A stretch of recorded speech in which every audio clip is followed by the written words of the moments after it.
Good morning, good evening, good afternoon, wherever you are, whenever you are. Hello, thank you for watching my videos. It's Mike. It's September 26th, 2010.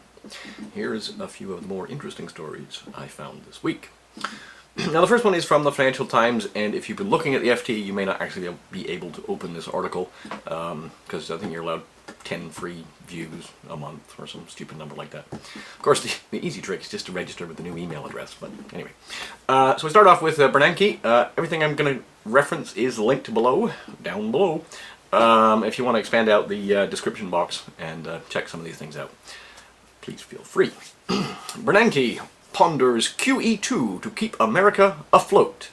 Yes, even the FT can find humor in currency debasement. Anyway, yeah, so Ben Bernanke is coming out, basically came out last week and said they don't like how things are going, but don't worry, they always have things up their sleeves they can do. The next one being quantitative easing, or quantitative easing, depending on whether you're American or English. Anyway, but because it's the second round of it, they're nicknaming it QE2, as in the boat. Yeah, so there's a good explanation as to what the Fed is doing, and why they think, why this particular writer feels that it will be necessary. So it's a good little ponder on that one. Back to the Gaza situation just for a bit. I've linked here a Jewish boat set sail to Gaza with aid. An aid ship sponsored by Jewish organizations around the world set sail Sunday from Cyprus to Gaza, despite a blockade to the occupied territory. The boat, named Irene, was carrying 10 passengers and crew, including Jews from the US, United Kingdom, Germany, and Israel. And in the middle of it says, Israeli government policies are not supported by all Jews. This is entirely true. There is a large percentage of Jewish people living in Israel who really aren't very happy with what the government is doing, but they really can't do much about it. So, yeah, that's the way it goes. Alright, next article. This is not an article, it's actually a report published by the United Nations Human Rights Council. And I've linked here who they are. But more importantly, this is their preliminary report on the attack on the whatever. The ship they boarded on May 21st in 2010. The Israeli forces boarded. Some of the quotes in here near the end get quite serious. This is pretty strong terms from a diplomatic organization. Action in response, which constitutes collective punishment of the civilian population of Gaza, is not lawful in the present or any circumstance. And effectively they're saying that the whole blockade is illegal. It constitutes grave violations of human rights law and international humanitarian law. The conduct of the Israeli military and other personnel towards the flotilla passengers was not only disproportionate to the occasion, but demonstrated levels of totally unnecessary and incredible violence. The mission considers that several violations and offences have been committed, and it goes on near the end. There is clear evidence to support prosecutions of the following crimes within terms of Article 147 of the 4th Geneva Convention: willful killing, torture, or inhumane treatment, willfully causing grief, suffering, or serious injury to health or body or health. The mission also considers that a series of violations of Israel's obligations under international human rights law have taken place, and they list off all the things they've done wrong. And they also say, you know, anything that the Israelis seized has to be returned. This is gonna stir things up pretty badly. Never mind. Linked below who the Human Rights Council are. Effectively, it's an intergovernmental body within the UN made up of 47 states responsible for strengthening the promotion and protection of human rights around the globe. No, Israel isn't one of those states. Go figure. Okay, next story.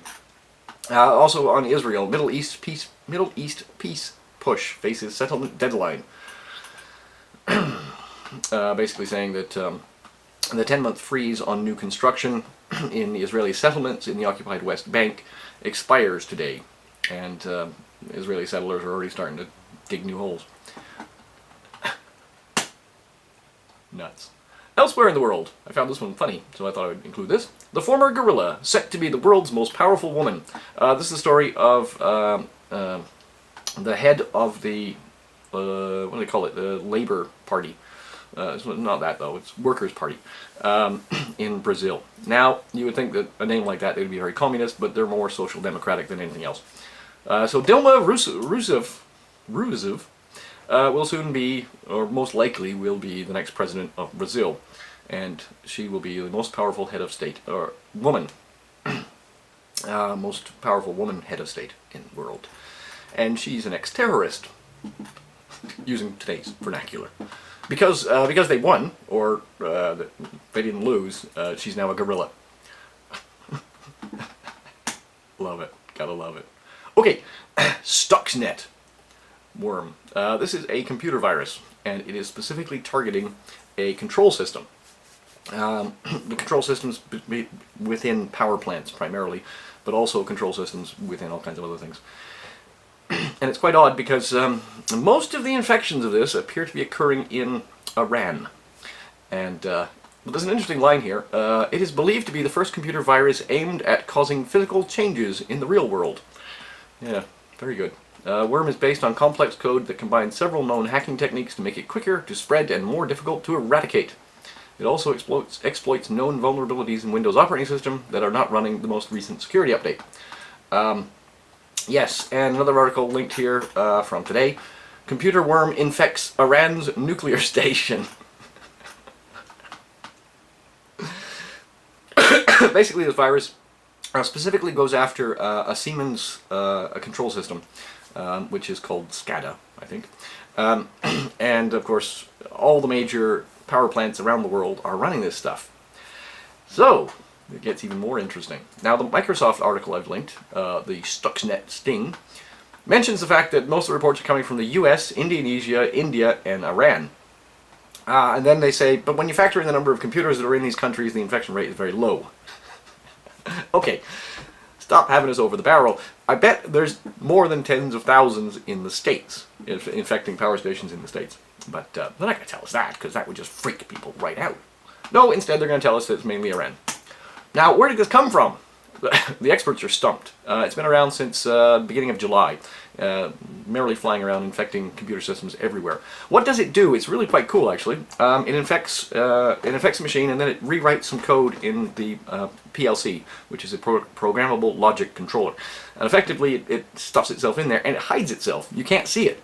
So when you try and read what's on the PLC, it says, nothing here. It's really quite cool technology.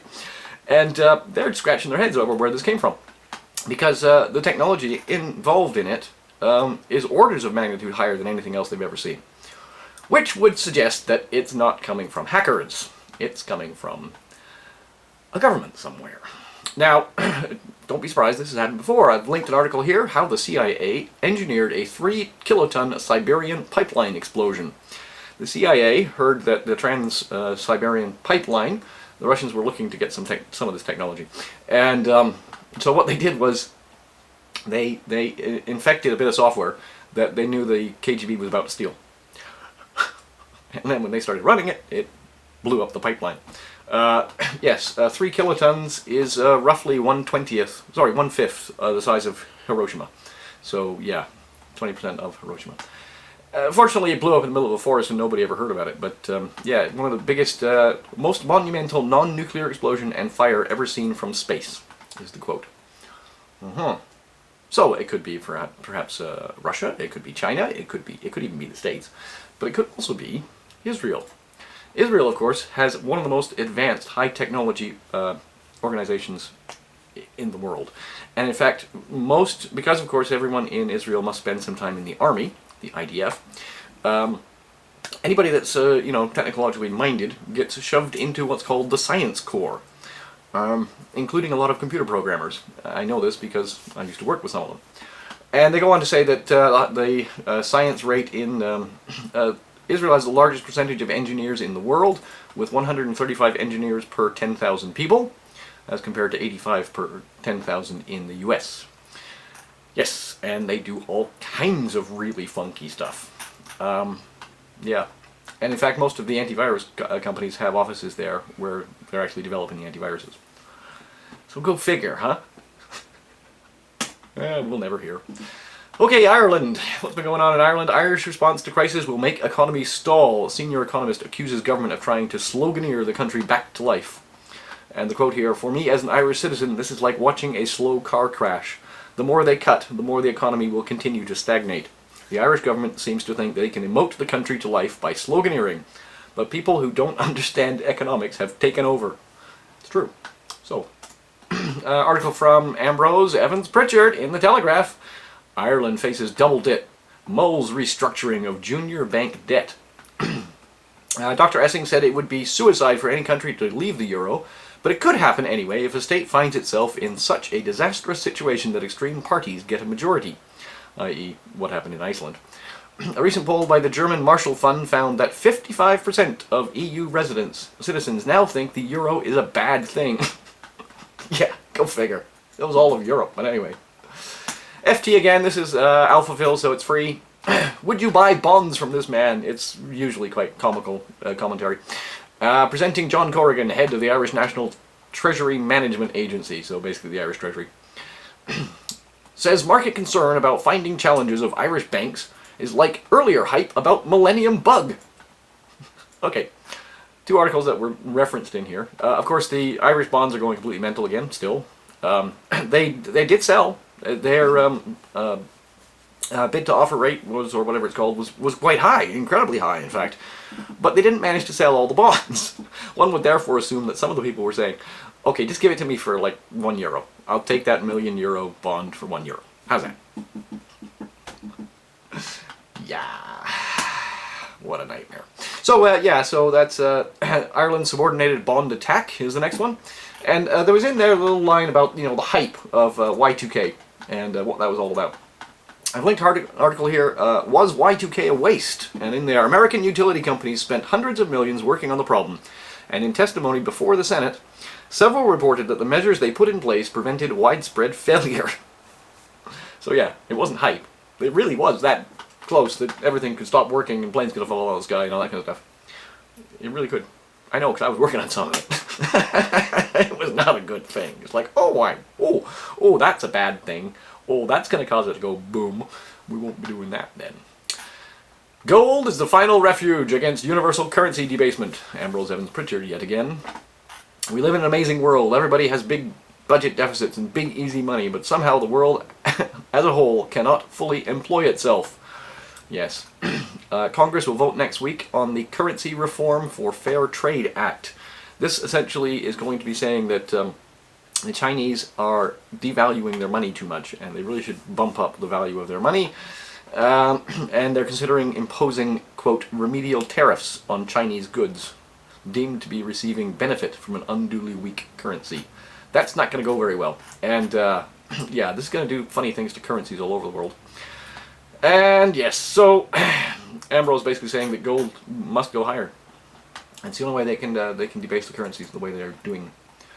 A few last ones. This one's quite important though. UN warned of major new food crisis at an emergency meeting in Rome. This happened on Wednesday or Thursday. And yeah, the UN's Food and Agriculture Organization meeting in Rome today. So it was Friday. Basically talking about the fact that food's running up and food prices are rising. And there's also the speculation in here as to what's causing it. And they're basically saying it's speculators. It's people that are, got out of the stock market, got out of the bond market, whatever, and they got big institutionalized investors like pensions and so forth, and hedge funds. And now they're in the commodities market and they're bumping the price up unrealistically. Although, of course, the fact that a lot of the crops out there are starting to fail. They failed all over Russia and China and whatever major agricultural countries. And even here in North America, the U.S. Corn prices are jumping up. Let me just find this here. And they are blaming the fact that it's rising on the fact that, where is it? Gone. Doesn't matter. That early reports from the corn growers in America are reporting lower yields than expected, much lower yields than expected. That Monsanto stuff just ain't working anymore. Got to figure out some other way of doing it. On a lighter note to end off, first off, UN to appoint space ambassador to greet alien visitors. And the quote in here. Othman is absolutely the nearest thing to we have to a take me to your leader person. Now, Stephen Hawking at the end has warned that alien interlopers should be treated with caution. This is Professor Stephen Hawking. He said, I imagine they might exist in massive ships, having used up all the resources from their home planet. The outcome for us will be much as when Christopher Columbus first landed in America, which didn't turn out very well for the Native Americans. What a goof. And finally, song for the week from Snow Patrol. I seem to be stuck on Snow Patrol right now, but anyway. Set the Fire to the Third Bar, which is a really funky song, a duet with Snow Patrol and Martha Wainwright. And it's quite cool. Anyway, so part of that, I got into some kind of discussion with some, I don't know, 14 or 16-year-old girl who, judging by her video of her little pet dog, and basically she was saying, it's not an electric fire, it's a gas fire. Well, I had to correct her. Linked below, the original article, the interview that references where the song title came from. Quote, my Aunt Jean had this electric heater, and if we were very good and it was very cold, she let us put all 3 bars on. Now, people are probably scratching their heads going, electric heaters? In Northern Ireland? Yes, that's where he grew up, in Northern Ireland. You get the same thing over in Scotland as well, and the north of England. Now, I've included a link here to a picture of a gas fire that has this idea of bars, although the bars aren't horizontal, they're kind of vertical, and don't worry. I had one of these, not this one, but something very similar when I lived in England. And it was quite nice to crank that on when it was really cold, but anyway. You can, of course, get electric heaters that still look like a fireplace, linked below. It looks like a fireplace, but it's actually an electric heater. Now, why do why do they have these electric heaters and so forth? Well, that's because majority of the council houses in Scotland and in Northern Ireland and so forth that were built in the late 60s had what's called storage heaters, and they used a mechanical system called Economy 7, which is a metering system that basically would switch over to off-peak prices at 12:30 at night, and then switch back on at 7:30. So between 12:30 and 7:30, the price of the electricity dropped in half. And so they had special meters to figure out what time it was, and in fact it was switched, most of it was switched by what's called a tele-switcher, which is picks up a radio station that sends out a signal at 12:30 and sends another one out at 7:30 in the morning. And so you can switch between the two. And so it would power up what's called a storage heater. Now, for those of you who have never heard of a storage heater, because when I saw my first one, it's like, what the devil is that thing? It's basically a big fire, electric fire, full of bricks, clay bricks and so forth. And it heats up during the night. So it heats up overnight, and then during the day you switch it on and you heat up like one room, a living room or whatever.